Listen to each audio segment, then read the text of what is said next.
freelancer BIR registration requirements. Ano ba ang mga ito? 4 na lang guys. Yes, mas simple na po mag-register ngayong year 2024 sa BIR as a freelancer.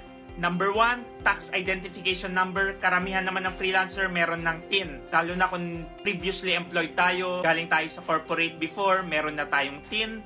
At siya yung gagamitin natin sa BIR application form.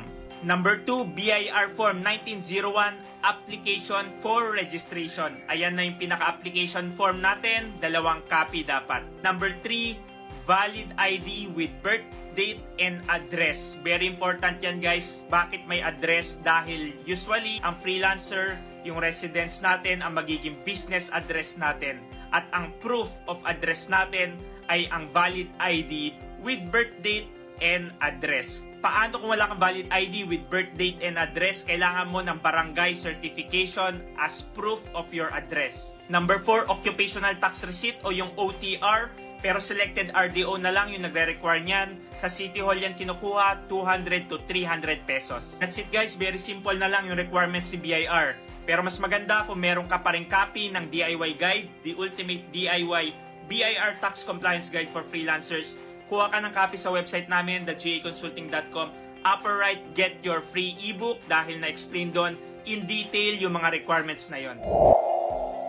Freelancer BIR registration, magkano ba? Ayan guys, total estimated cost ay 2,080. Number 1, official receipt. Yan na yung resibo natin.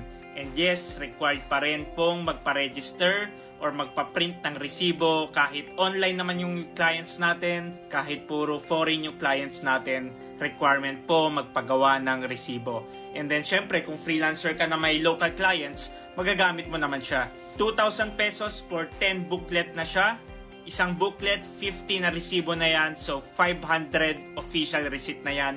Marami na siya at wala namang expiration ang official receipt natin. So, matagal mo naman na yan magagamit. 2, cash receipt book. Iyan yung sa requirement natin na registration ng books of account. For freelancer using 8% income tax rate option, required pa rin tayong magsulat sa ating cash receipt book. Yun yung basis, 'di ba, ng fina-file natin sa income tax return natin. Pwede siyang mabili sa mga office supplies. Actually, online meron din sa Shopee. Pwede kayong bumili doon. 3, documentary stamp tax. Kay BIR registration officer na mismo yan. Magbabayad tayo ng 30 pesos. Ilalagay yan sa BIR certificate of registration natin. Kasama itong shinare ko sa DIY guide natin, The Ultimate DIY BIR Tax Compliance Guide for Freelancers. Kuha ka na ng copy mo, thegaconsulting.com, upper right, get your free ebook. If you are a freelancer at meron kang concern or question regarding freelancers BIR registration and freelancers tax compliance, comment mo lang yan at sasagutin ko yan.